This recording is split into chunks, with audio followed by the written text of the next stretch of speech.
I can govern में सभी लोगों का स्वागत है।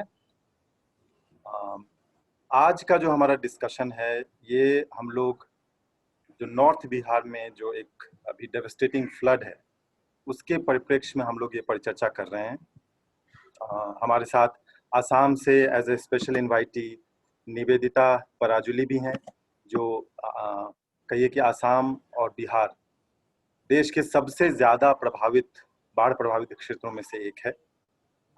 तो इस परिचर्चा में हमारी कोशिश ये रहेगी कि अभी जो हाल फिलहाल में जो खबरें आ रही हैं, जो कि इस बार एक बार फिर से इस बात को उजागर करता है कि बाढ़ की जो विभीषिका है वो कितनी गंभीर है। जो हालिया खबर है उसमें 16 जिलों में बिहार में केवल बाढ़ फैल चुकी है।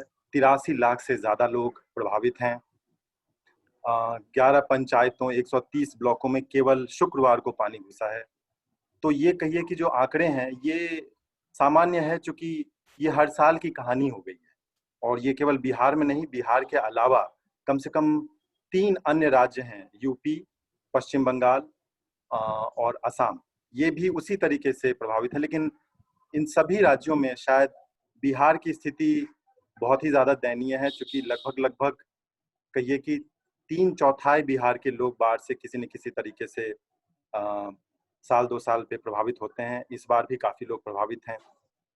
तो ये हमारा परिप्रेक्ष्य है जिसमें हम लोग आज की परिचर्चा बहुत ही महत्व रखती है। इस विषय में बहुत सारी रिपोर्टें आई हैं, बहुत सारी कमेटियां बनी हैं, सरकार ने बहुत कुछ किया है। मैं शुरुआत करना चाहूंगा दिनेश कुमार मिश्रा, जो कि एक बाढ़ को लेकर के काफी काम किया है। उन्होंने आईआईटी के प्रोफेसर रहे, उन्होंने काफी रिपोर्टें, काफी आर्टिकल, वर्षों से उन्होंने काम किया है। उन्होंने 1997 में इकोनॉमिक एंड पॉलिटिकल वीकली उसमें एक आर्टिकल लिखी थी, द बिहार फ्लड स्टोरी। और उस आर्टिकल में उन्होंने जो बातें कही वो ये कि मिला जुला करके बिहार देश का सबसे अधिक अधिक बाढ़ प्रभावित राज्य तो है ही, साथ में ये भी है कि देश के 16.5% जो बाढ़ प्रभावित आबादी है वो बिहार में, जबकि जनसंख्या मिला जुला करके 8 से 10% है। और ये जो समस्या है ये कहीं ना कहीं जो तटबंध बनते हैं, जिसको हम लोग एम्बैंकमेंट्स बोलते हैं, उनके वो तटबंध बनने चाहिए, नहीं बनने चाहिए, किस तरीके से बनने चाहिए, बड़े बांध बनने चाहिए। तो जो नीति सरकार की रही है एम्बैंकमेंट तटबंधों को लेकर के और बड़े बांधों को बनाने को लेकर के, और उस पर जितना अभी तक हुआ है उसका परिणाम ये है, 1954 में 25 लाख हेक्टेयर भूमि बाढ़ प्रभावित थी, और ये अभी का जो आंकड़ा है ये लगभग लगभग 68 से 70 लाख हेक्टेयर में बढ़ चुका है। तो मिला जुला करके यही स्थिति है कि बाढ़ की समस्या घटने के बदले बढ़ी है। तो अगर सरकार के जो पॉलिसी है उससे अगर बाढ़ बढ़ रही है, लोग प्रभावित जो होते हैं वो बढ़ रहे हैं, तो कहीं ना कहीं शायद नीतियों में बदलने की गुंजाइश है, जरूरत है। हमारे साथ आज के पैनल पे बहुत ही कहिए कि बहुत ही इंटरेस्टिंग लोग, बहुत ही काबिल लोग हम लोग के साथ आए हैं। मैं परिचय कराना चाहूंगा सबसे पहले डॉक्टर शशि भूषण जी का। डॉक्टर भूषण अभी कालिंदी कॉलेज दिल्ली यूनिवर्सिटी में ज्योग्राफी के असिस्टेंट प्रोफेसर हैं। उन्होंने देश विदेश में आइसलैंड, साउथ अफ्रीका, जर्मनी, रूस और कहिए कि और अन्य भी कई देशों में कई सारे पेपर और उनके रिसर्च वर्क की चर्चा हुई है, पब्लिश हुए हैं, और वो उन्होंने यात्रा की है। कैमूर डिस्ट्रिक्ट भभुआ से हैं, वहीं से इन्होंने पढ़ाई लिखाई की है। मगध यूनिवर्सिटी पटना से इन्होंने बीएससी किया, और उसके बाद MA, MPhil, PhD natural resource management पर जेएनयू से इन्होंने कंप्लीट किया। ये यूपीएससी और असिस्टेंट कमांडेंट में तो इनका सिलेक्शन ही हो गया था। यूपीएससी भी इन्होंने ये इंटरव्यू स्टेज तक 2013 में पहुंचे, लेकिन बाद में इन्होंने एकेडमिक्स को अपना अपना रास्ता चुना। तो हमारे साथ डॉक्टर भूषण आज चर्चा करेंगे। डॉक्टर भूषण की उपलब्धियों में इस सब के अलावा एक और भी चीज शामिल है कि लुबेक यूनिवर्सिटी ऑफ अप्लाइड साइंसेज, वहाँ पे इन्होंने यंग साइंटिस्ट का अवार्ड ये जीता हुआ है।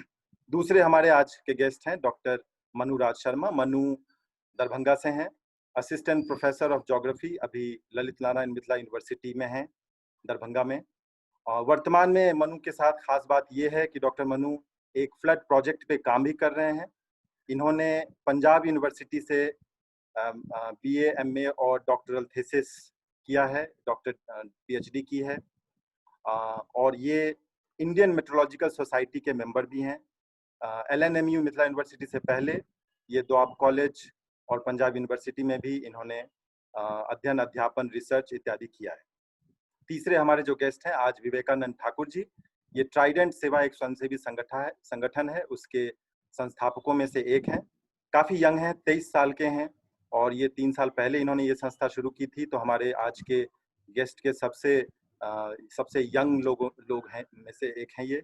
और इनके संस्था का जो काम है वो लगभग ये क्लेम करते हैं कि ये 6 राज्यों में फैला हुआ है और 7 से 8,000 लोगों तक इस बाढ़ में, 2020 के बाढ़ में इन्होंने 4 राज्यों में दवाइयाँ, मेडिकल कैंप, ब्लीचिंग पाउडर इत्यादि तरीके से ये लोगों तक पहुंचे हैं।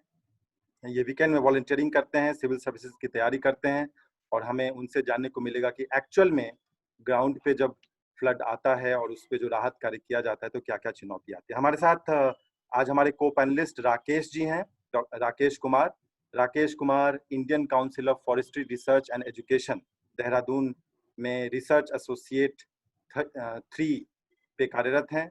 हमारे आइकन गवर्न के वाटर रिसोर्सेज एग्जीक्यूटिव कमेटी का भी वो कार्यभार देखते हैं। राकेश ने काफी पढ़ाई लिखाई इस क्षेत्र में की है, तो वो हमारे साथ इस परिचर्चा में हमारा साथ देंगे। राकेश, कोई शुरुआती टिप्पणी आप देना चाहेंगे इससे पहले कि मैं गेस्टों को बुलाऊं? जी जी तिलक, बहुत बहुत धन्यवाद आपका। मेरी आवाज आप ठीक से सुन पा रहे हैं क्या? अभी आ रही। हाँ, तो सबको नमस्कार। आज जहाँ तक है कि परिचर्चा की शुरुआत की है तो मैं एक कंटेक्स्ट, आपने तो काफी अच्छा रख ही दिया है जो बैकग्राउंड क्या है सिचुएशन का। मैं थोड़ा सा कुछ और उसमें जोड़ना चाहूँगा कि जो ये बाढ़ की समस्या है बिहार में, वो कोई नई समस्या नहीं है, ये आज कल की समस्या नहीं है। ये सदियों से, शायद मे बी सेंचुरी से ये हमारा प्रदेश इस समस्या से प्रभावित रहा है। लेकिन अभी कुछ सालों से, कह सकते हैं विद इन फ्यू डिकेड्स, ये जो सिचुएशन है ये काफ़ी गंभीर होती चली जा रही है। उसके पीछे वजह है काफ़ी ज़्यादा है। उसमें हमारे जो एंथ्रोपोजेनिक रीजंस हैं, उसके साथ साथ जो क्लाइमेट चेंज का जो इम्पैक्ट है वो भी काफ़ी अहम भूमिका निभा रहा है। और इसके साथ जो बिहार की जो एक ज्योग्राफिकल पोजीशन है, जो कि एक हायर हिमालयन स्टेट से घिरा हुआ है एक, तो उसके वजह से भी ये सारी सिचुएशन जो है उसकी वजह से ये और काफ़ी गंभीर हो जाती है। तो इसी संदर्भ में मेरा पहला सवाल होगा कि आखिर बिहार की ऐसी क्या बात है, आखिर वो फंडामेंटल रीजन क्या है जिसकी वजह से बिहार इतनी सदियों से बाढ़ से प्रभावित होता आ रहा है। तो इस संदर्भ में मेरा पहला सवाल, जो ये सवाल है, मैं बारी बारी से दोनों जो हमारे पैनलिस्ट हैं, शशि जी और मनुराज शर्मा जी, उनको मैं बारी बारी से इसके लिए आमंत्रित करना चाहूँ। तो पहले मेरा सवाल शशि भूषण सर से है कि आखिर उनके हिसाब से समस्या का जो फंडामेंटल रीजन है वो क्या है। डॉक्टर भूषण, अब आप अपनी राय रखिए और मैं सभी लोगों से आग्रह करना चाहूंगा कि हमारे पास समय सीमित रहता है, इसीलिए सभी जो स्पीकर्स हैं उनके पास 10 मिनट का समय होगा। आप पहले राउंड में, फिर हम लोग क्वेश्चन आंसर के दौरान और चर्चा करेंगे। डॉक्टर भूषण। धन्यवाद तिलक, आपको बुलाने के लिए बहुत बहुत धन्यवाद and good evening to all of you. सबसे पहले तो बिहार की बाढ़ की समस्या को 2-3 नजरिए से समझने की जरूरत है। और मैं चूंकि एक ज्योग्राफी का छात्र रहा हूँ और ज्योग्राफी का फैकल्टी हूँ, तो मैं इसके ज्योग्राफिकल दृष्टिकोण से इसको जब समझता हूँ तो बिहार की जो बाढ़ की समस्या है, इसके अलावा हम लोग, मैं इसमें बोलना चाहूँगा कि आखिर जो समाधान के जितने भी कोशिशें अभी तक की गई सरकार के द्वारा और बाकी कम्युनिटी पार्टिसिपेशन के द्वारा, तो वो आखिर फेल क्यों हुए। और तीसरा पहलू होगा अंत में कि आखिर इसमें अभी हम कर क्या सकते, किया क्या जा सकता है। तो सबसे पहला जो पहलू है कि आखिर बिहार की समस्या, बाढ़ की समस्या बाकी राज्यों की समस्या से बिल्कुल अलग है, क्योंकि बिहार के स्पेशली जो उत्तरी बिहार का जो बाढ़ग्रस्त एरिया है, जो 3 नदियों से प्रभावित होता है, स्पेशली जो कोसी, बागमती और गंडक, ये तीनों नदियां हमारे ऐसे क्षेत्र से निकल कर आती हैं जहाँ पे जो प्रवाह होता है, जल का सबसे प्रवाह सबसे तीव्र होता है, और नदी का जो कैचमेंट एरिया होता है, वो नदी का कैचमेंट एरिया का 85% जो एरिया है कैचमेंट का, वो हमारे देश और हमारे राज्य से न होकर बाकी दूसरे राज्य और दूसरे देशों में मिक्स्ड है। तो यह सबसे बड़ी समस्या। दूसरी बड़ी समस्या यह है कि हम जितनी भी प्रबंधन की कोशिशें करते हैं, हमारी प्रबंधन की कोशिशें एडमिनिस्ट्रेटिव ज्यादा होती है, और उनके ज्योग्राफिकल फीचर्स को समझने से पहले ज्योग्राफिकल कंडीशन को समझने की कम होती है। इसमें हिमालय के, अब जैसे 2-3 कोशिशें सरकार के द्वारा की गई, जो सबसे मेजर कि बाढ़ का प्रबंधन, जो पूर्व प्रबंधन किया गया, सॉरी मैं अगर थोड़ा बीच बीच में इंग्लिश यूज कर सकूं तो मुझे लगता है समस्या नहीं होगी, ठीक है। कोई तो दिक्कत। हाँ, तो जो द फर्स्ट अटेम्प्ट जो किया गया था गवर्नमेंट के द्वारा, द फॉर्मेशन ऑफ एम्बैंकमेंट, जैसे आपने तटबंधों के निर्माण की बात कही, बांधों के निर्माण की बात कही, तो बांधों के निर्माण को लेकर के सरकार ने, हमारा बांध का निर्माण हमारे स्टेट में नहीं हो सकता, कोशिश की गई थी, तो हमें इंटरनेशनल कोलैबोरेशन की जरूरत पड़ी। अब वो इंटरनेशनल कोलैबोरेशन, आज तक यह बाढ़ की समस्या पहली नहीं है, यह बाढ़ की समस्या आज से 100 साल पहले से भी होती आ रही है, अंग्रेज के शासन काल में भी होती रही है, आज भी है। और चूंकि अब हम इस मुद्दे पर ज्यादा गंभीर इसलिए दिखा रहे हैं क्योंकि अब total area under the flood consideration has been increase, वह इंक्रीज कर चुका है, and the people who was affected from the flood has been comes under consideration of the flood affected zone.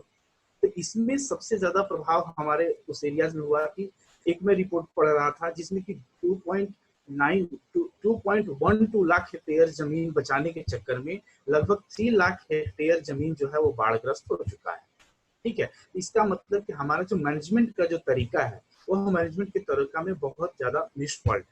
Himalaya से निकलने वाली जो बाकी नदियां हैं, जैसे ब्रह्मपुत्रा और आपका गंगा और जमुना और इंडस नदियां, वो नदियों से हम कोसी और गंडक की तुलना नहीं कर सकते।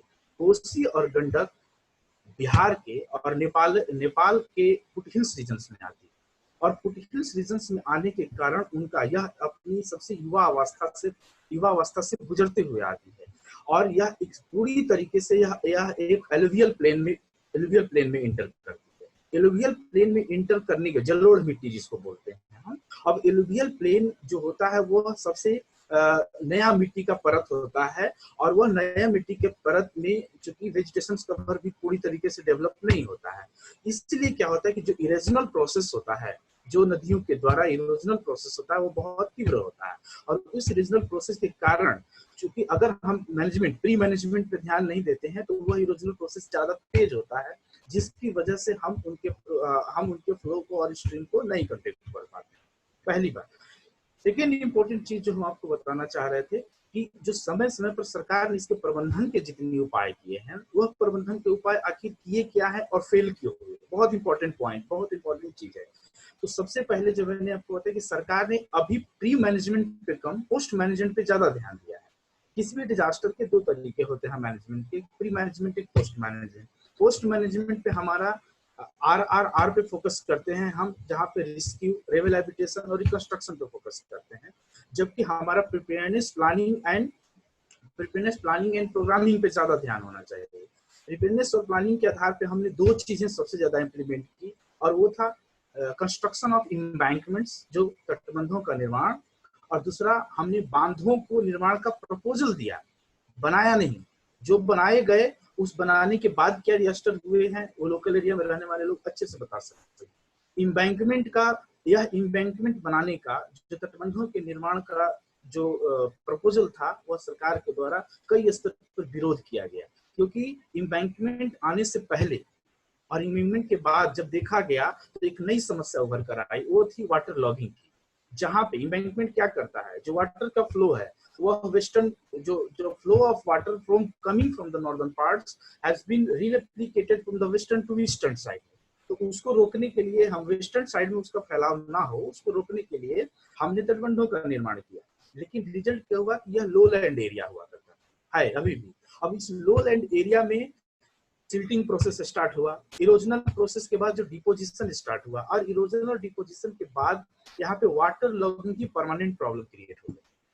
अब वाटर लॉगिंग की जो परमानेंट क्रिएट प्रॉब्लम हुई, उसने फ्लड जो हमारा एक सामयिक समस्या हुआ करता था कि कुछ महीनों तक बारिश के मौसम में होता था, यह एक परमानेंट डिजास्टर क्रिएट करती है। इसलिए तो कई बार लोकल लोगों ने इस चीज का विरोध किया।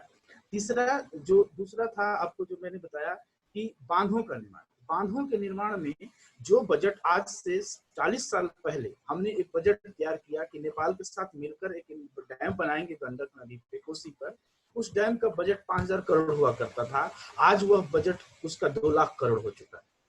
और आज 2 लाख करोड़ रुपए लगा करके कोई सरकार इसमें ये नहीं करना चाहती है कि डैम बनाए, और उस डैम का फ्यूचर भी इंडेंजर्ड है। इसलिए इंडेंजर्ड है क्योंकि हिमालय के ऊपर डैम बनाना बहुत ही खतरनाक है, क्योंकि हिमालय एक युवा माउंटेन, यूथ माउंटेन है। यूथ माउंटेन पर अगर हम कोई डैम बनाते हैं, वो सिस्मिक जोन में आता है। सिस्मिक जोन में भूकंप ग्रसित क्षेत्र में आता है। भूकंप ग्रसित क्षेत्र में हम गारंटी नहीं ले सकते कि कब क्या होगा।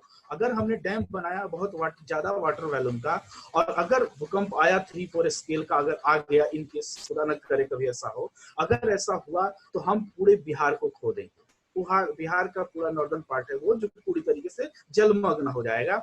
और तीसरा यह एक रेसिप्रोकल स्टडी है, इसको हम पूरी तरीके से नहीं कर सकते कि यह सही भी है, लेकिन कुछ डैम जैसे फरक्का डैम जो बनाया गया वेस्ट बंगाल के बॉर्डर पे, उस फरक्का डैम से बैकवाश वाटर से भी फ्लड की समस्या का भी जिक्र किया गया है।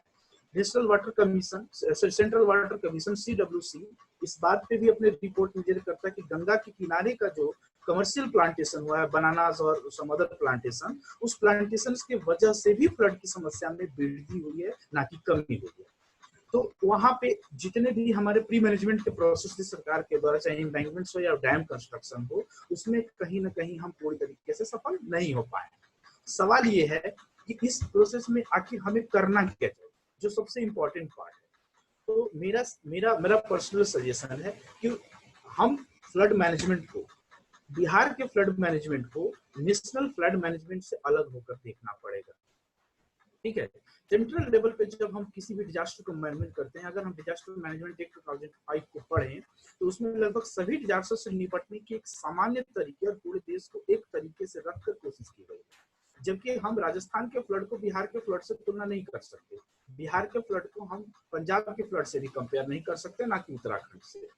लेकिन जैसा कि मैं एक दिन पहले भी शायद तिलक से मेरी बात है, तो मैंने एक बोला कि फ्लड एक ऐसा डिजास्टर है जो हम इसको प्राकृतिक आपदा तो कहते हैं, लेकिन यह प्राकृतिक आपदा कम, मानव जनित आपदा ज्यादा है। क्योंकि फ्लड क्या है, जब हम नेचुरल फ्लो ऑफ वाटर को हम बैरियर क्रिएट करते हैं, तो वह वाटर का जो फ्लो है, जो volume of water will divert from the other. इसका बहुत उदाहरण आपने देखा होगा 2008 में जो कोसी रिवर पे जो आपका फ्लड आया था, कोसी रिवर ने अपना स्ट्रीम ही चेंज कर दिया। वह स्ट्रीम चेंज किया 100 साल पुरानी, जो 100 साल पुरानी स्ट्रीम जो था उसमें उसको फॉलो करने लगे।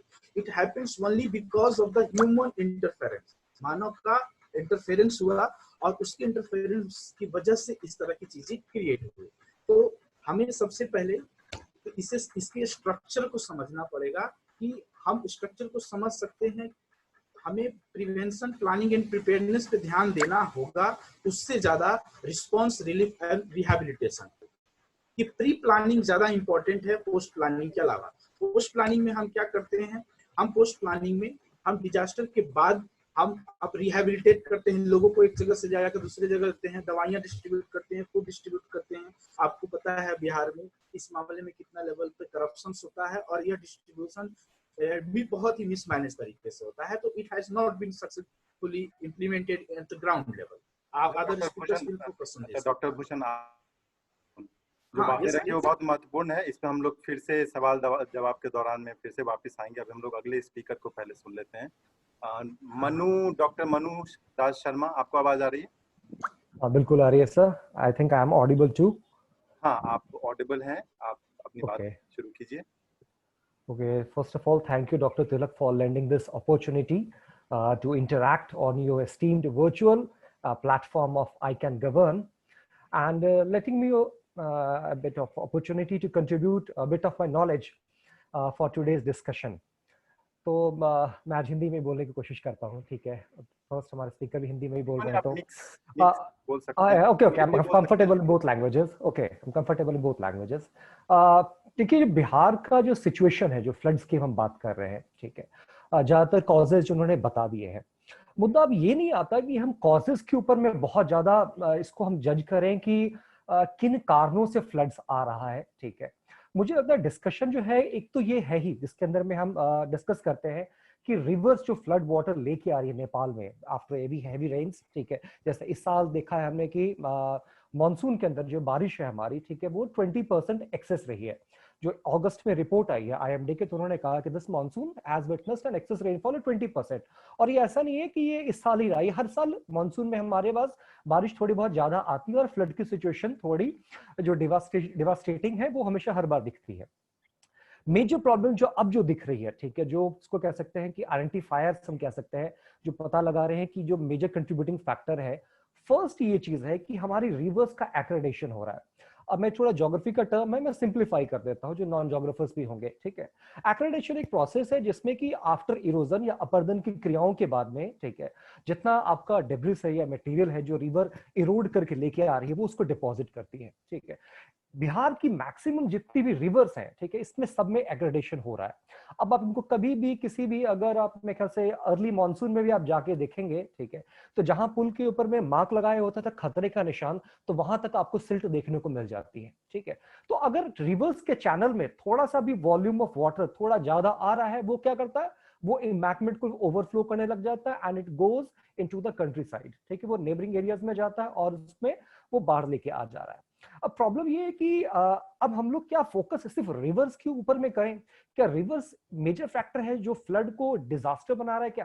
पहली चीज तो मैं मानता ही नहीं कि फ्लड इज अ डिजास्टर, ठीक है। Flood is actually hazard. उसके बारे में शुरू से गलत परसेप्शन रहा है कि एक फ्लड जो रिवर्स है वो फ्लड लेके आ रही है, वो डिजास्टर क्रिएट करेगी। नहीं, ऐसा नहीं है, ठीक है।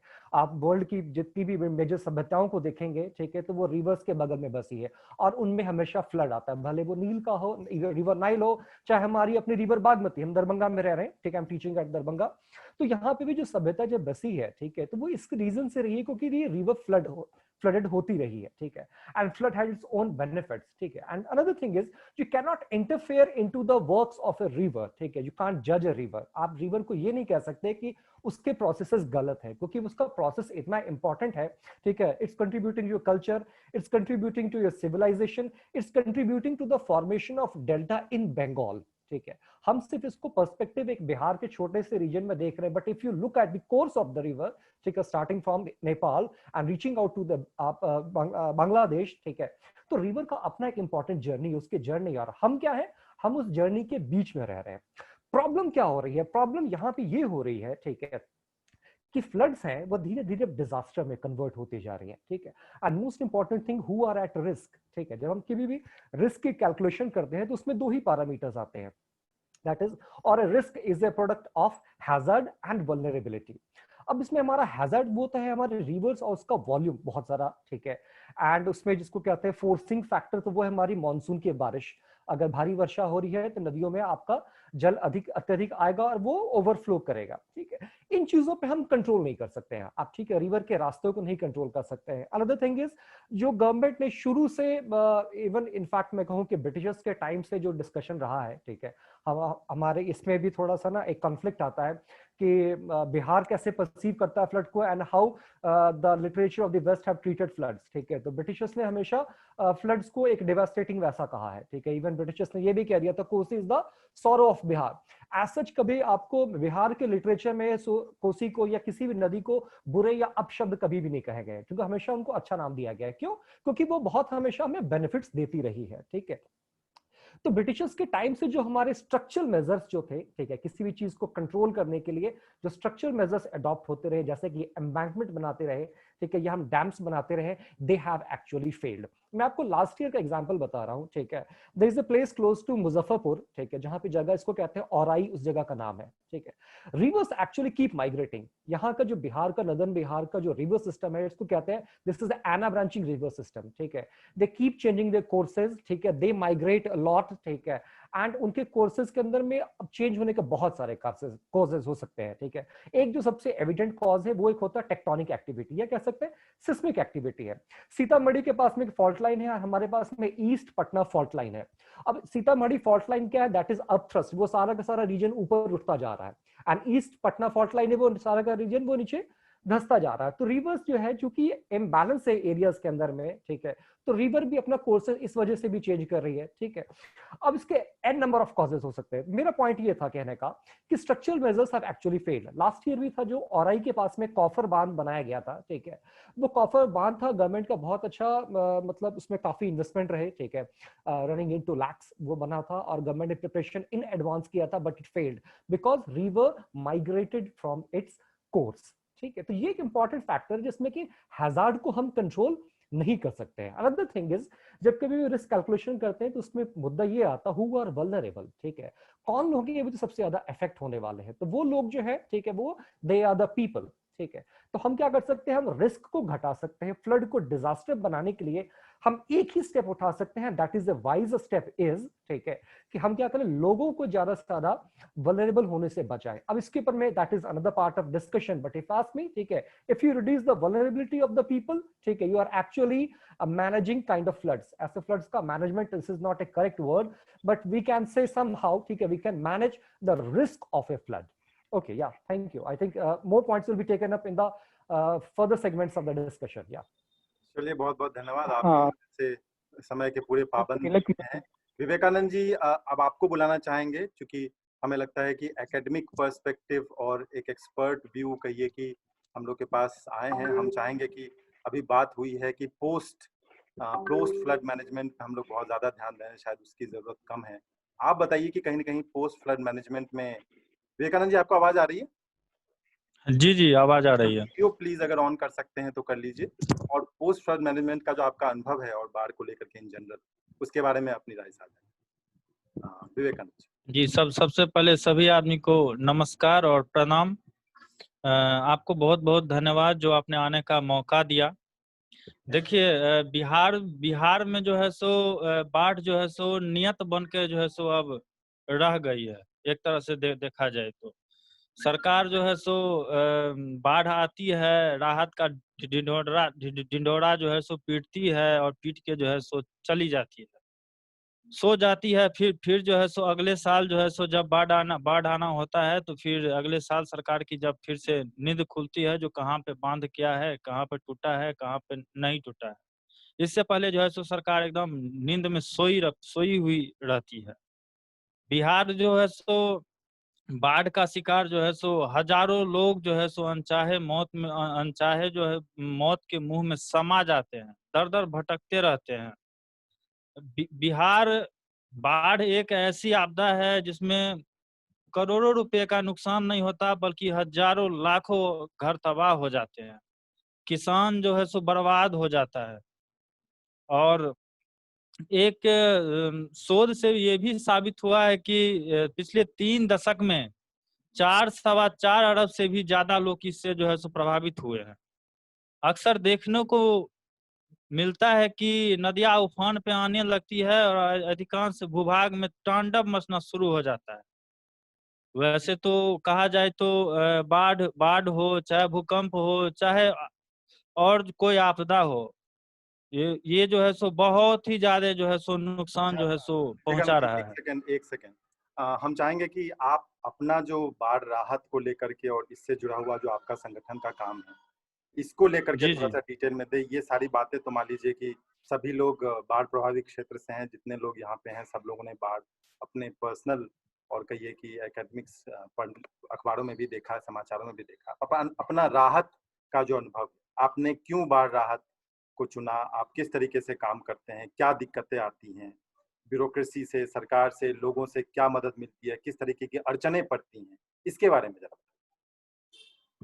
जी, ऐसा है, जो बाढ़ राहत जब शुरू करते हैं तो हम लोग बहुत छोटे स्तर से शुरू करते हैं।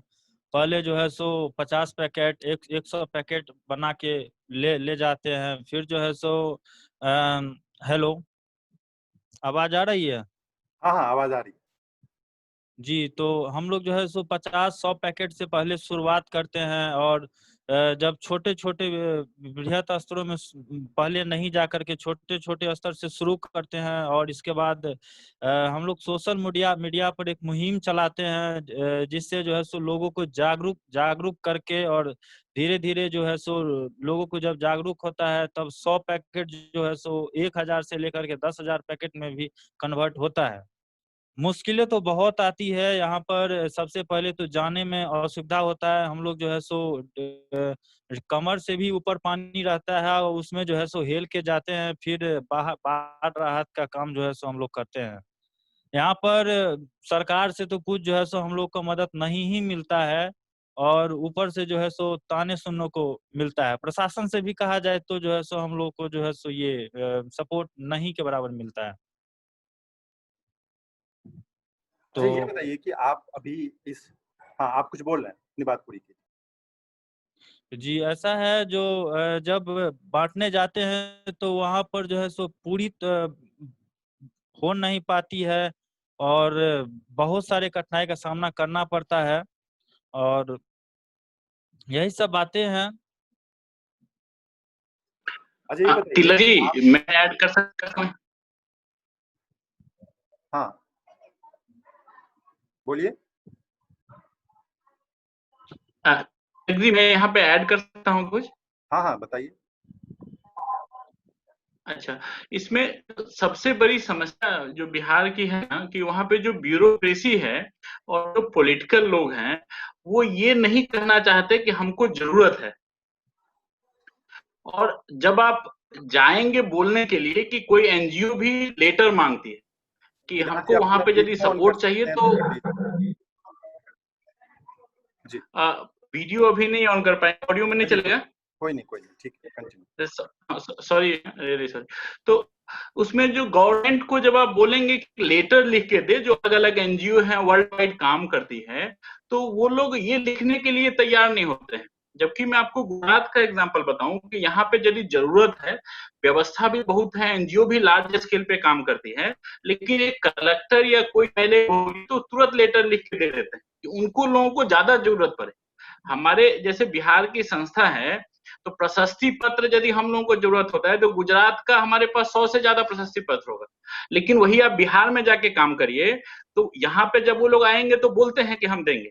पहला तो वो क्या होता है, बाहर के जो सपोर्ट कर पाते। दूसरा है कि जो गवर्नमेंट ऑफिशियल है वो कोऑपरेट नहीं करते हैं डिस्ट्रीब्यूशन में।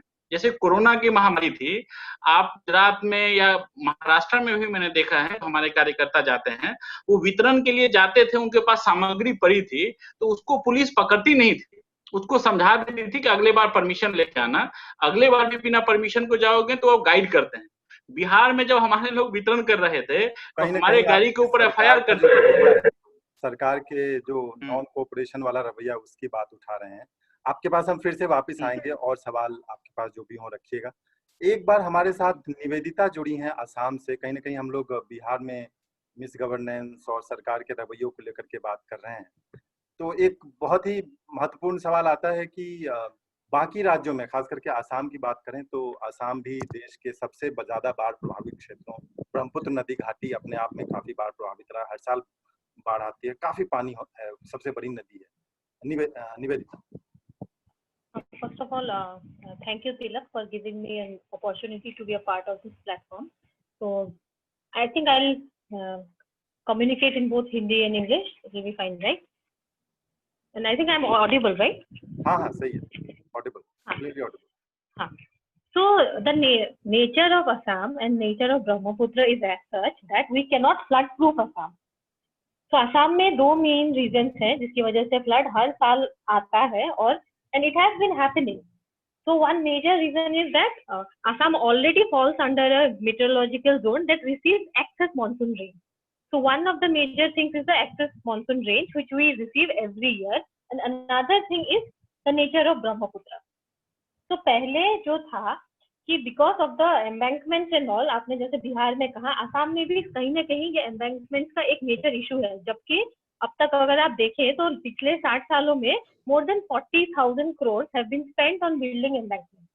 So now these embankments, which are protecting certain cities, are proving a major hazard for other villages.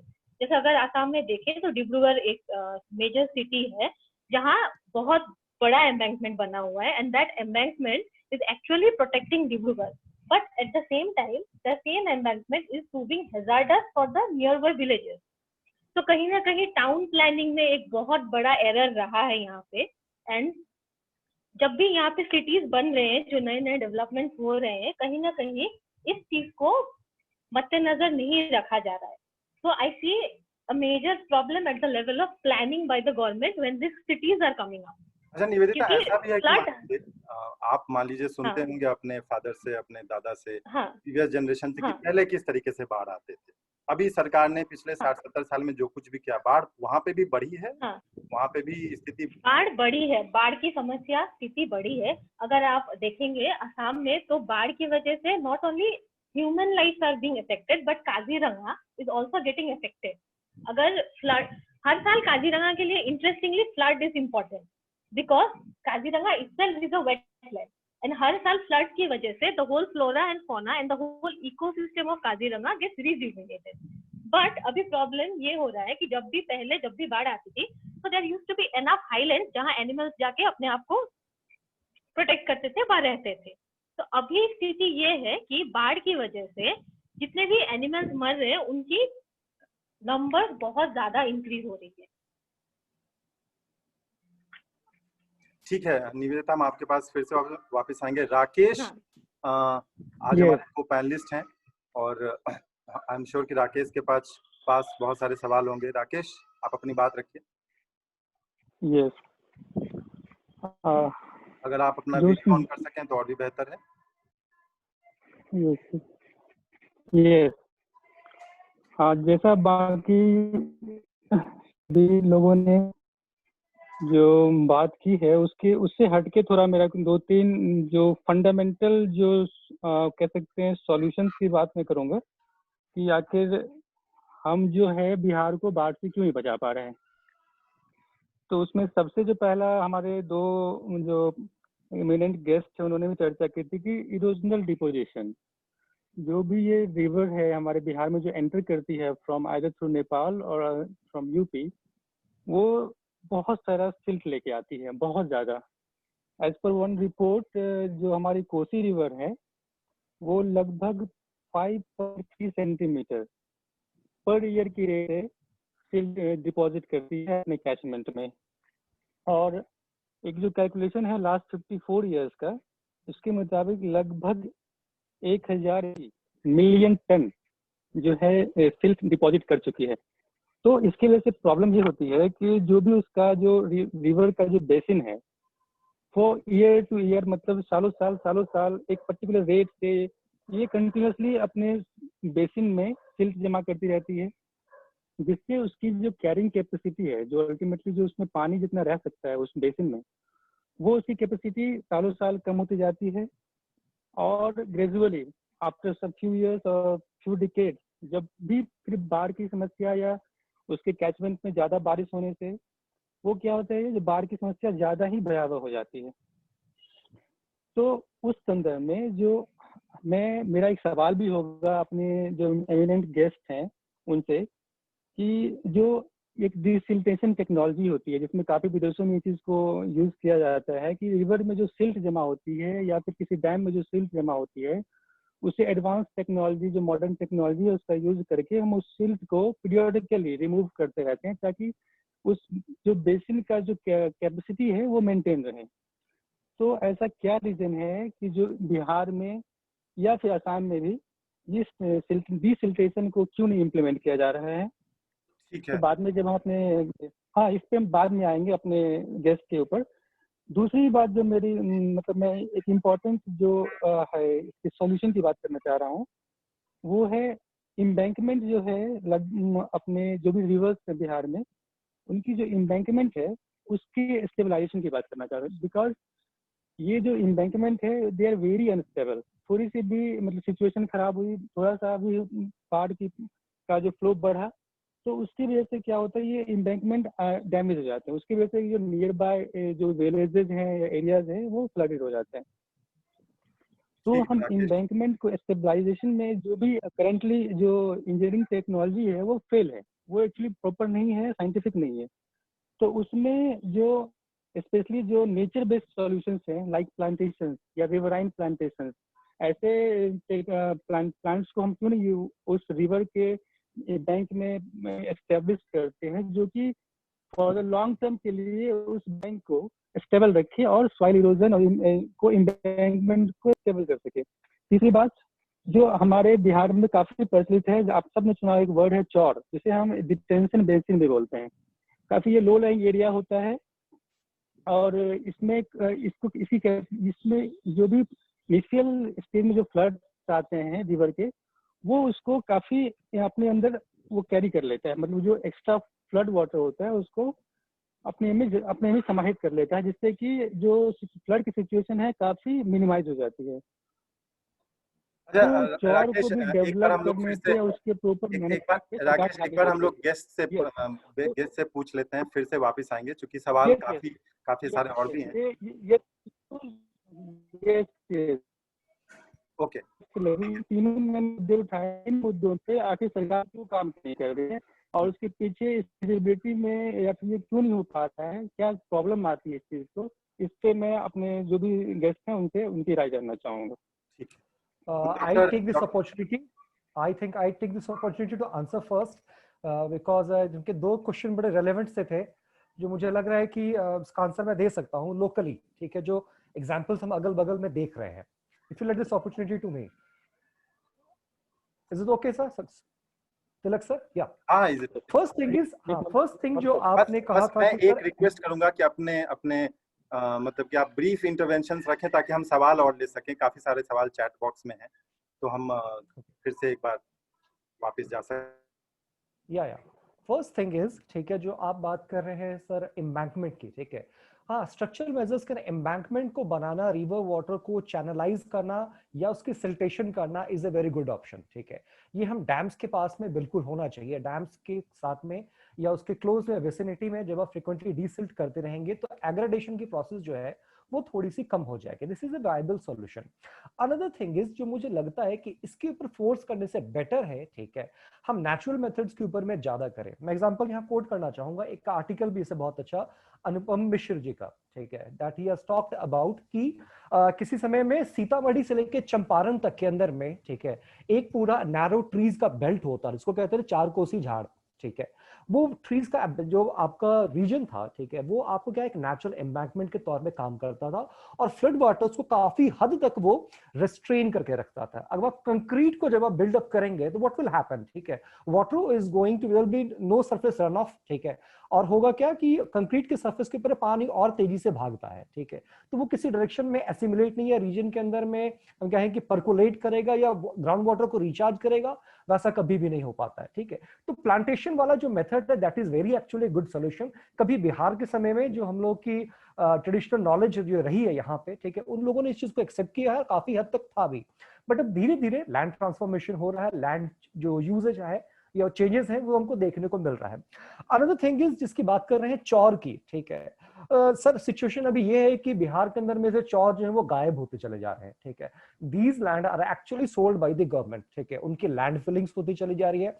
As a result, ठीक है, जो पानी चौरों में जाके कभी भरना चाहिए था, ठीक है, या वहां पे काफी लंबे समय तक रहता भी था, ठीक है, अब वो पानी वहां पे पहुंच ही नहीं पा रहा है। इवन अर्बन एरियाज, अगर बिहार की सिटीज की बात करें, B it Madhubani, B it Darbhanga, B it Samastipur, शहरों के अंदर में जितने भी आसपास के एरिया के चौर थे वो सारे के सारे they have actually turned into residential colonies. The best example is Darbhanga के अंदर में एक इंदिरा कॉलोनी है, वो डेवलप कर गई है लास्ट 20 ईयर्स के अंदर में, ठीक है। And what is it exactly, ठीक है, वो हमारा एक चौर था। जो शहर भर का सारा पानी है that is connected by lakes and through canals, वो सारा पानी वहां पे कभी जमा होता था, ठीक है, फ्लड वाटर्स को भी चैनलाइज हो पाते थे, वो चौर में जमा होते थे, वो पानी वहां कभी पहुंच ही नहीं पा रहा है। एंड रिजल्ट क्या हो रहा है, ये सारा का सारा पानी जब चौर में नहीं जाता है, the run actually on roads and create another kind of risk that is known as urban flooding, ठीक है। जो शहरों के अंदर में आप पानी आप देख रहे हैं वो एक उसका ही एक रिजल्ट है। या I sum up my words here, thank you. ठीक है, अब एक बार डॉक्टर भूषण के पास हम लोग वापस आते हैं। डॉक्टर भूषण, राकेश जी ने जो सवाल उठाया बड़े आप उस पर अपनी टिप्पणी रखें।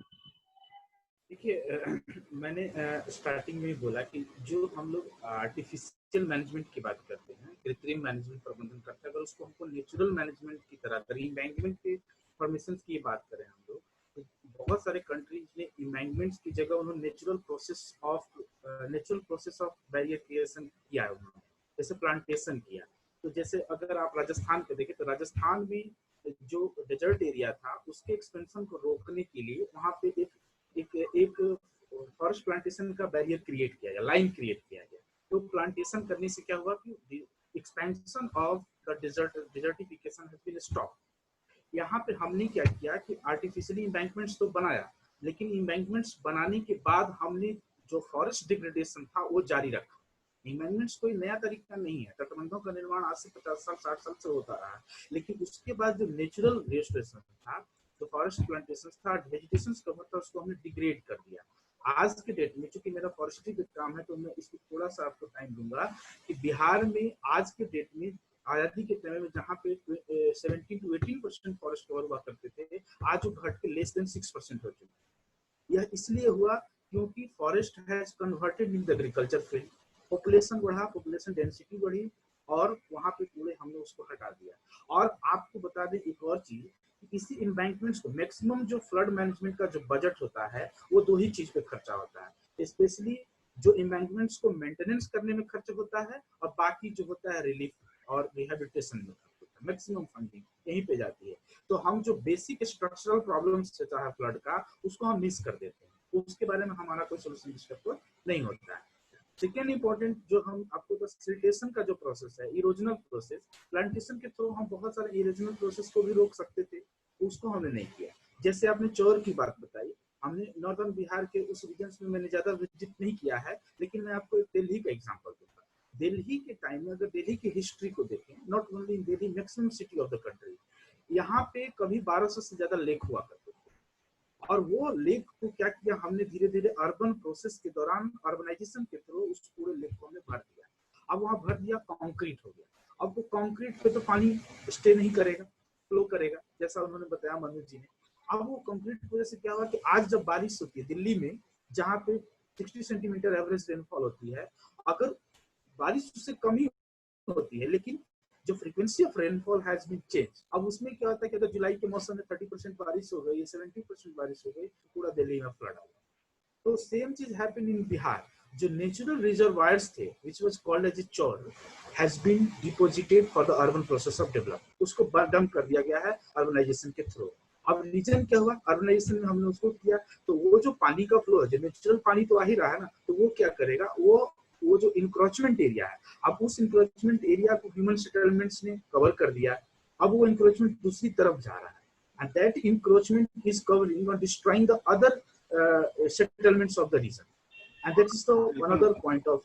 ये बड़ी जरूरी बातें वो आपने उठाई हैं, क्योंकि इंक्रोचमेंट कहीं ना कहीं केवल दिल्ली नहीं बल्कि कहिए कि छोटे छोटे शहरों में इतना ज्यादा इंक्रोचमेंट हो गया। इनफैक्ट डॉक्टर मनु से मेरी बात हो रही थी, वो बता रहे थे कि वहाँ पे किस तरीके से, जो दरभंगा भी कहिए कि तालाबों का शहर माना जाता रहा है, आप फ्लड पे काम भी कर रहे हैं, आप इस पे कुछ जोड़ना चाहेंगे किस तरीके से इंक्रोचमेंट और ये जो अर्बनाइजेशन का जो पूरा प्रोसेस, ये मान लीजिए कि बड़े शहरों में जो हमने गलतियां की वो अगर छोटे शहरों में बिहार में दोहराएं, आसाम में दोहराएं, तो फिर हम लोग सीख क्या रहे हैं?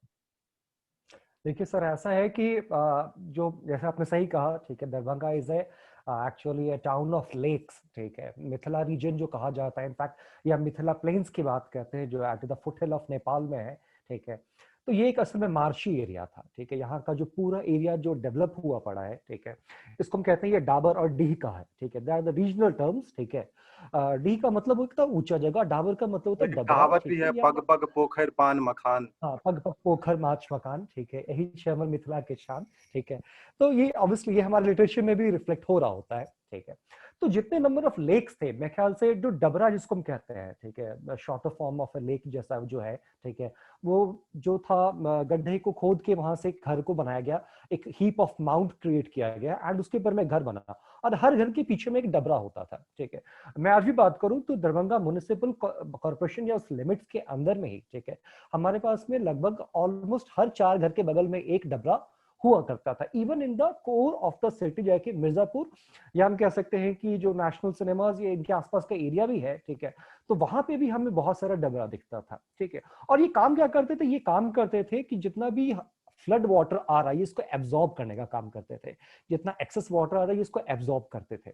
बट विद जिसको बात करते हैं कि अर्बनाइजेशन का प्रोसेस हुआ, ठीक है, लैंड ट्रांसफॉर्मेशन होनी शुरू हो गई, ठीक है, तो व्हाट हैपेंड इज, ठीक है, with an number of reason कि ये क्यों हुआ अर्बनाइजेशन, ठीक है, जिस जिसम से हुआ ये, ठीक है, तो ये आसपास के जितने भी हमारे डबरा थे, ठीक है, ये छोटे छोटे लेक्स थे, इनकी फिलिंग होनी स्टार्ट हो गई। तो हमारे पास में अब शहर के अंदर में हम बात करें तो लास्ट 3 डेकेड्स के अंदर में near about 17% of these smaller lakes have vanished with time, ठीक है। तो this is actually a big number. और इनफैक्ट बड़े जो और बुरी हो रही, और ये स्थिति बिल्कुल बुरी होती चली गई।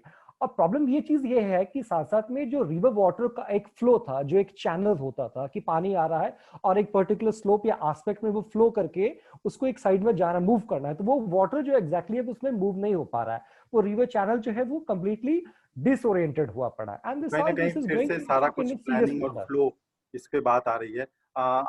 इनफैक्ट डॉक्टर भूषण ने भी जो कहा है कि 1200 तालाब, मान लीजिए 1200 तालाब जो दिल्ली में थे आज से कई सौ साल पहले थे मिला जुला करके, और अब जनसंख्या बढ़ गई है, सारी चीजें बढ़ गई हैं, तो मतलब इनफैक्ट टेक्नोलॉजी का सवाल आया था। मुझे लगता है कि प्रकृति का जो अपना बनाया हुआ टेक्नोलॉजी था उसमें बहुत कुछ सही चला था। खैर हम लोग सवाल बहुत हैं, ऐसी बातें बहुत हैं, हम लोग कुछ सवाल लेते हैं। हमारे साथ गौरव सिक्का साथ में है। गौरव, आपको आवाज आ रही है तो आप अपना सवाल खुद से रखना चाहेंगे? गौरव, लगता है गौरव हमारी आवाज नहीं सुन रहे हैं। अच्छा, मैं गौरव का सवाल रख देता हूँ, उससे पहले इनफैक्ट 3-4 लोग का सवाल है। एक हमारे साथ एक ये 103-814-079 कोड के साथ इनका सवाल है कि अगर आप अपना सवाल खुद से रखना चाहें तो प्लीज आप माइक ऑन करके इंटरवीन कर सकते हैं, जिन लोगों ने चैट में लिखा है खास करके। तो इनका जो सवाल है, गौरव ने जो सवाल रखा है कि पार्टिसिपेटरी एम्बैंकमेंट किस तरीके से, क्या बिहार में फिजिबल है? इनफैक्ट एम्बैंकमेंट को लेकर के ही काफी सारी बातें हुई हैं, और जो टेक्नोलॉजी की बात है उसमें ये सवाल उठता है कि एम्बैंकमेंट क्या हो, किस तरीके से हो। लेकिन एक जो बड़ा महत्वपूर्ण सवाल मुझे लगता है कि ये कई और लोगों ने भी इस पे लिखा भी है कि इंजीनियर बांध बनाता है, एम्बैंकमेंट बनाता है, इंजीनियर को ये पता नहीं कि लोग क्या सोच रहे हैं। लोग सोचते हैं कि इंजीनियर अपने आप को बहुत होशियार समझ रहे हैं, और इंजीनियर कहते हैं कि हमें सरकार काम करने जो नहीं देती है, और सरकार कहती है कि हमने सबसे जो काबिल इंजीनियर है उनसे हम काम करवा रहे हैं। तो एक ऐसा सर्किल है जिसमें कहीं ना कहीं सब लोग क्लेम कर रहे हैं कि हम सबसे अच्छा करने की कोशिश कर रहे हैं, और कोई किसी से बात करने की कोशिश नहीं कर रहा है। ये आपको इसमें कहाँ तक कितनी गुंजाइश लगती है? डॉक्टर भूषण, आप इसमें कुछ टिप्पणी करेंगे? उसके बाद हम लोग निवेदिता जी के पास इस सवाल को लेकर चलेंगे, क्योंकि हमें लगता है कि असम में भी इस तरीके के इश्यूज हैं। देखिए तिलक जी, जो पार्टिसिपेटरी एक वर्ड है, ये बहुत बड़ा टर्मिनोलॉजी है। किसी भी डिजास्टर से निपटने के लिए पार्टिसिपेटरी सबसे इम्पोर्टेंट पॉइंट है। पार्टिसिपेटरी का मतलब होता है the collaboration of the government, तो collaboration of the government with the local stakeholder यानी लोकल पीपल।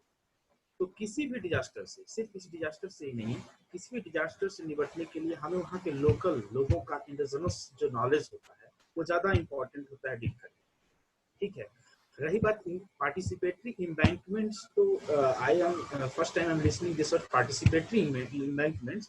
तटबंधों को मैनेज करने के लिए और उसके फ्यूचर को प्रोस्पेक्ट करने के लिए हम लोकल लोगों के नॉलेज को और लोकल लोगों के पार्टिसिपेशन को हम साथ में ले सकते हैं, लेकिन यह सक्सेस कितना होगा इसकी गारंटी नहीं है। रीजन ये है कि बहुत सारे जगहों पे एम्बैंकमेंट्स का विरोध किया गया। अब जो एम्बैंकमेंट्स के तटबंधों के दूसरे किनारे हैं जहां वाटर लॉगिंग हो रहा है परमानेंट, ठीक है, मैंने आपको स्टार्टिंग में बताया, वहां पे परमानेंट वाटर लॉगिंग हो गया। तो वो व्यक्ति जहाँ पे कि परमानेंट वाटर लॉगिंग हो गया वो सालों भर फ्लड से अफेक्टेड मोर और लेस, वहाँ प्रोडक्टिविटी गिर गई है। लेकिन जो एम्बैंकमेंट्स की दूसरी साइड है वो व्यक्ति उससे बच गया। तो कह सकते हैं कि there was a time before constructing the amendments, the problem was being shared by both the parts. दोनों तरफ से प्रॉब्लम्स को शेयर किया जाता था। लेकिन अब क्या हुआ कि वो, but what I am trying to say brief में कि participatory management must be the primary way of the solution of any disaster. Here तो इसी सवाल को लेकर के हम निवेदिता के पास चलते हैं। निवेदिता, कहीं ना कहीं ये जो एक सवाल है कि पार्टिसिपेटरी इश्यूज होने चाहिए, क्या इसमें आप भी इस सवाल का भी, और साथ में मैं ये भी जोड़ना चाहूंगा कि क्या राजनीति का ये रोल नहीं है कि वो लोगों को इंगेज करे सही अर्थों में? नहीं, ये बहुत ही जरूरी है, क्योंकि कहीं ना कहीं गांव में भी जब भी कोई एम्बैंकमेंट बन रहा है तो लोगों को बहुत सारे लेवल पर पता नहीं चल रहा है कि हो क्या रहा है। कहीं ना कहीं जो प्लान बन रहा है, भले ही वो एम्बैंकमेंट गांव के साइड में बन रहा हो या किसी भी city which is surrounded by a particular tributary of the Brahmaputra river, कहीं पे भी बन रहा है, तो वो चीज का प्रॉपर प्लान क्या है, what is the, there is a particular community, right, and how can we engage the whole community. Traditionally उस कम्युनिटी ने उस इशू के साथ कैसे फाइट किया हुआ है, क्योंकि river is all, because Assam में Brahmaputra is also life line, right. We cannot just take it as a negative thing. नहीं, अच्छा ऐसा होता है कि मान लीजिए कि आपके राज्य में इन जनरल मान के चलते हैं कि नॉर्थ ईस्ट के बारे में कहा जाता है कि कम्युनिटी काफी स्ट्रांग होती है, बहुत तो उसका रिजल्ट देखने को मिलता है फ्लड के से रिलेटेड चीजों में बहुत। यहाँ पे जितने भी जब भी फ्लड होता है, जो रिलीफ का जो पहला स्टेप होता है, गवर्नमेंट से पहुंचने से पहले ही जो लोकल लोग जो करते हैं वो उसका इम्पैक्ट काफी देखने को मिलता है। जो लोकल ग्रुप जो होते हैं, जो एनजीओ फॉर्म हुए हैं, या गांव के लेवल पे जितने भी युवा लोग जुड़े हुए हैं, तो हर साल ये प्रिपेयर्डनेस कहीं ना कहीं पहले से ही रहती है कि okay, monsoons are coming, now the floods will come, so what are our steps. अच्छा, ये एक ऐसा सवाल है जिसपे विवेकानंद तो जी हमें लगता है कि इस पे कुछ बोलना चाहेंगे, क्योंकि विवेकानंद जी लोगों के बीच काम करने की कोशिश करते हैं जब भी समय निकालते हैं। विवेकानंद जी, आपको आवाज आ रही है? हेलो, लगता है विवेकानंद जी अभी हमसे डिस्कनेक्ट। मैं अपॉर्चुनिटी ले लेता हूं इस चीज को आंसर करने के लिए। Gaurav sir is actually an assistant professor at Mithila university. He has been closely watching these flood events in the recent times. Okay, am I audible? Yeah, clear? Audible. Yes. He has been closely watching this flood events. Okay, and अगर आप बात पूछते हैं ना participatory embankment जो management है, in fact this is the need of the hour. ठीक है, क्योंकि जिस ढंग से यहाँ पे बिहार में प्लानिंग हो रही है, ठीक है, the public is actually not part of the policy. Another thing is there is a gap between the research and the policy makers as well as the public. ठीक है, जो लोग इस चीज को देख रहे हैं, समझ रहे हैं, या जो झेल रहे हैं, ठीक है, बाढ़ की जो विभीषिका झेलने वाले लोग हैं, उनको एग्जैक्टली पता है कि फ्लड का सिचुएशन क्या चीज है। मैं ऐसे भी इस further part of the discussion में और भी इससे कई मुद्दे उठाऊंगा कि जो पब्लिक की जो इश्यूज हैं वो कभी गवर्नमेंट को पहुंच ही नहीं पाता, ये पॉलिसी मेकर्स को पहुंच ही नहीं पाता है। Everybody is watching floods from their privileged windows. ठीक है, वो पटना से बैठ के देख रहे हैं, वो दिल्ली से बैठ के देख रहे हैं, but what is happening on the ground, ठीक है, they are unaware of it. तो जो हमारी आपकी जो पार्टिसिपेटरी एम्बैंकमेंट जो होना चाहिए मैनेजमेंट का, ठीक है, people should be part of it. First thing is, ठीक है, they are the first person who is going to report about the breaches in embankments. ठीक है, मैं इसमें एग्जांपल आपको कोट करूंगा कि जब कभी बाढ़ आ रहा है यहाँ पे, ठीक है, तो अगर उसमें कुछ ब्रीच दिख रहा है किसी ढंग का जो सबसे मैक्सिमम डैमेज करेगा, तो वो इसको रिपोर्ट कर सकते हैं। जैसा कि उत्तराखंड के अंदर में जब वहां पे डिजास्टर हुआ था, उत्तराखंड डिजास्टर का, तो वहां पे क्या किया था, लोगों से क्राउड सोर्सिंग कराया गया था। What is crowd sourcing? कि लोगों से डेटा लिया गया और उसको बिल्डअप किया गया कि आप इंफॉर्मेशन को डेटाबेस जनरेट करने के लिए कि सबसे ज्यादा डैमेज कहां पे हुआ है। तो people are going to report it first and giving you the first hand information what has actually happened on ground.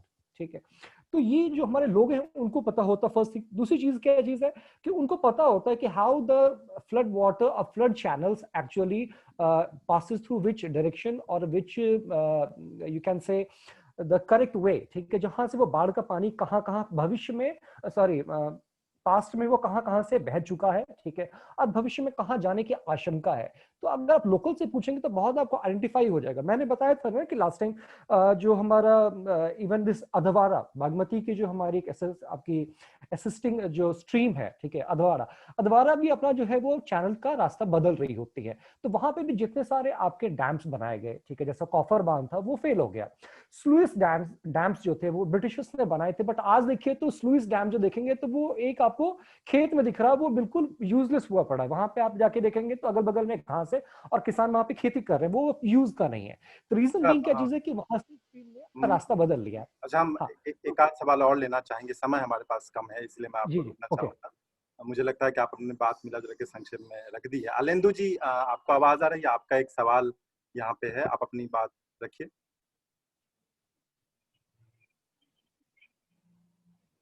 हाँ, एक्चुअली जानना चाह रहा था कि ये कोसी नदी है वो 30 साल में अपना रूट मतलब बिल्कुल ही चेंज करके अपने प्रेजेंट पोजीशन से 4-5 किलोमीटर दूर जाकर बह शुरू करती है। तो क्या ऐसा कोई उपाय है कि अब इसको मतलब होने से रोका सके, क्योंकि ये हमेशा से ऐसे ही होता रहता है। तो क्या इसको रोका जा सकता है? असम में तो मुझे लगा कि चूंकि चाइना की तरफ से कुछ पानी वगैरह आता है, तो यहाँ ज्योग्राफिकल कुछ ऐसा सिचुएशन है कि यहाँ पे पानी को रोका जा सकता हो, डैम बनाया जा सकता हो, तो थोड़ा पानी का कंट्रोल हो सकता है। बट कोसी कोशी को सिचुएशन किस में तरीके से टेम इसको किया जाए? कैसे रोका जाता है? अच्छा अनुराग, आपके पास भी एक सवाल है, आप भी अपना सवाल रख दीजिए, फिर हम लोग एक साथ इस सवाल को लेंगे। अनुराग, आप अपना माइक अनम्यूट कीजिए और अपनी बात रखिए। अनुराग, आवाज आ रही है आपको?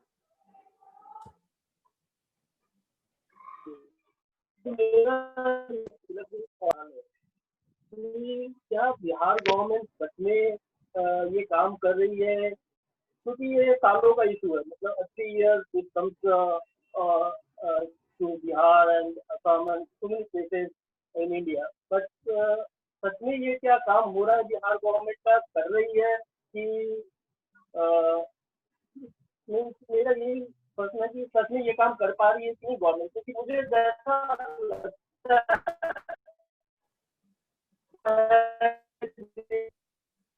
you know what is the situation, what is the current situation, what was the past situation, but I think so, and in my thinking is the participation of government, just think of that, आपको रहने दीजिए, तो मतलब काम जैसा चल रहा है चलने दीजिए।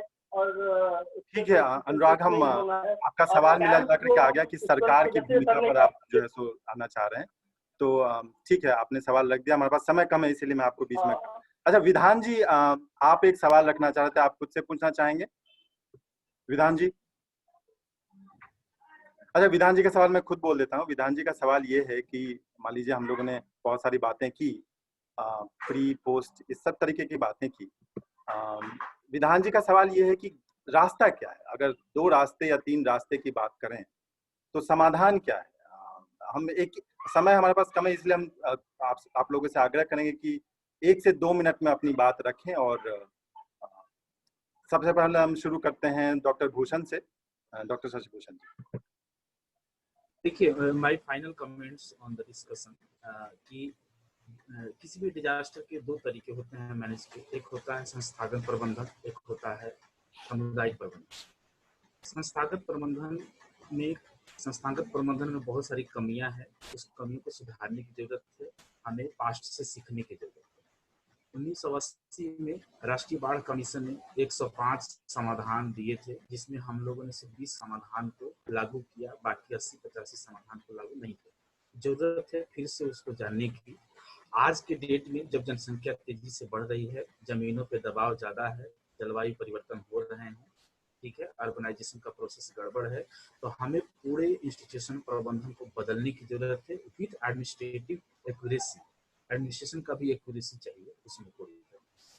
Second important point, community participation उतना ही इंपॉर्टेंट है जितनी सरकार की सहभागिता, क्योंकि बिहार के केस में और ज्यादा इंपॉर्टेंट हो जाता है कि जब आप लोगों के साथ नहीं लेकर के चलेंगे तो आप डिजास्टर के फ्रीक्वेंसी को और बढ़ाएंगे।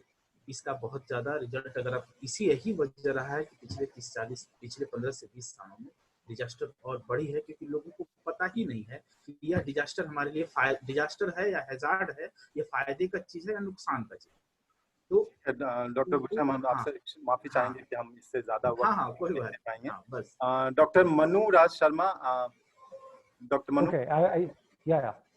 मुझे लगता है कि सर जो करना चाहिए, ठीक है, जो नीड ऑफ द आवर है, ठीक है, वो ये है कि हमें कम्युनिटी कैपेसिटी बिल्डिंग पे ज्यादा काम करना चाहिए। ठीक है, बाढ़ को आने से आप रोक नहीं सकते हैं, कर क्या सकते हैं, आप अपनी कम्युनिटी को ज्यादा से ज्यादा सक्षम, ठीक है, आप उनको बना सकते हैं। यहाँ पे डिस्कशन में कुछ मुद्दे रह गए हैं जिसको मैं समराइज करने की कोशिश करूंगा कि जो इन पे हमारा ध्यान आकर्षित करना बहुत जरूरी है। पहली चीज, ठीक है, हमारा जो एक्शन प्लान है, ठीक है, उसके अंदर में कभी भी कम्युनिटी कैपेसिटी बिल्डिंग नहीं आया। लोगों को अत्यधिक से अत्यधिक आपकी नावों की बना के देने की क्षमता अधिक चाहिए। ठीक है, बाढ़ के समय में हर साल, ठीक है, लाखों लोगों को सड़कों पे आके या ब्रिजेस के ऊपर में, पुल के ऊपर आके रहना पड़ता है। इस दौरान पे वहां पे उनको पीने के लिए स्वच्छ जल, ठीक है, वो उपलब्ध नहीं है। स्वच्छ भारत अभियान के तहत में ये भी कहा गया कि अब से भारत के अंदर में ओपन डिफिकेशन फ्री हो जाएगा, बट इसके बावजूद हमारे हजारों लोगों को या लाखों लोगों को, ठीक है, उस बाढ़ के पानी के अंदर में आपको डिफिकेट करना पड़ता है। एंड दिस इज,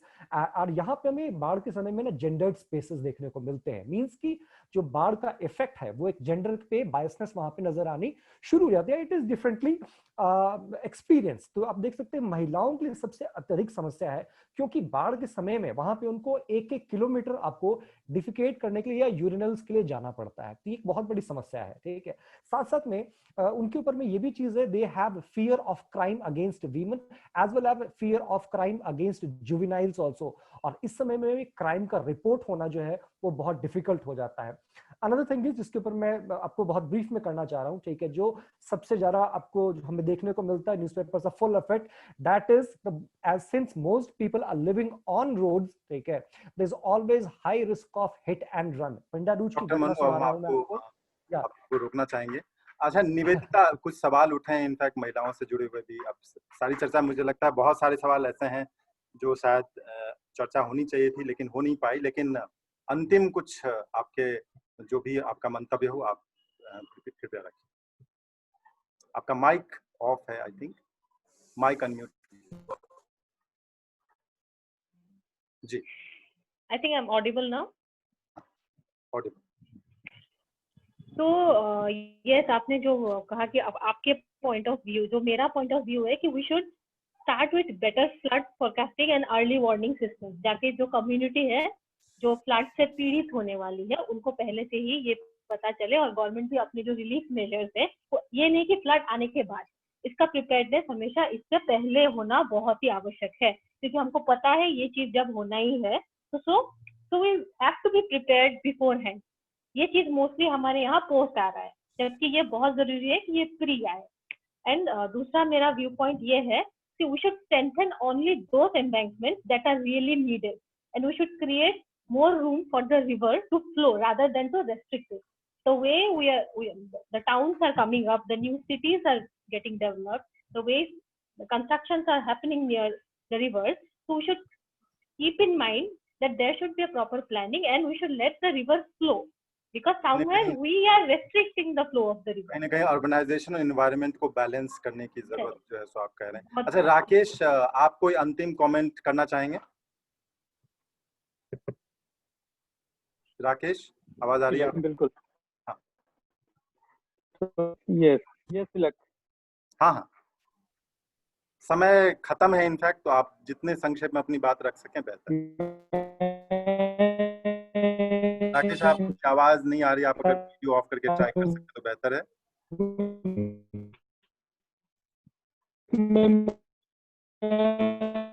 राकेश, आपकी आवाज बिल्कुल नहीं आ रही है। इनफैक्ट ये हम लोग कंसिस्टेंट प्रॉब्लम फेस करते हैं। ये कई लोग असम में, कोई बिहार में, कहीं कोई ये राकेश उत्तराखंड में इंटरनेट का इशू एक मेजर इशू रहता है। राकेश, आपकी आवाज अभी भी नहीं आ रही। अच्छा ठीक है, मुझे लगता है कि अब जब राकेश की आवाज आएगी तो फिर हम लोग उनकी बात जानने की कोशिश करेंगे। मीनवाइल मैं आप सभी को धन्यवाद देना चाहूंगा कि आप लोगों ने इतना समय निकाला।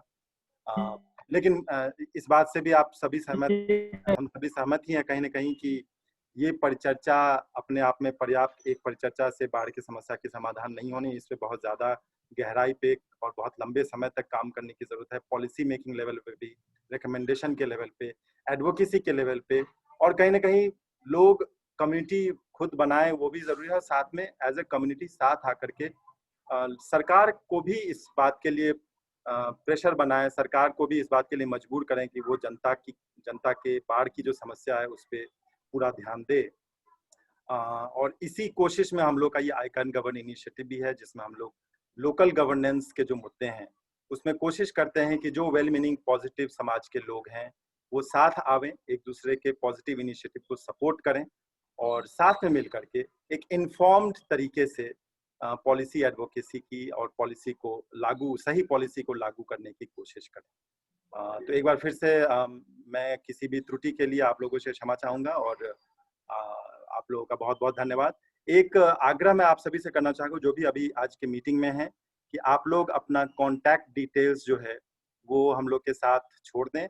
icangovern@yahoo.com, ये सीधा सा मैं चैट बॉक्स में टाइप कर दे रहा हूँ। अगर आप ग्रुप में किसी को जानते हैं तो उनके थ्रू आप कांटेक्ट करके अपना मैसेज, अपना कांटेक्ट डिटेल्स छोड़ सकते हैं, ताकि हम आपसे फिर से संपर्क कर सकें, आपके सुझाव ले सकें और अपनी इस यात्रा में जो है सो आप हमारे साथ हो, हम लोग मिल करके काम कर सकें।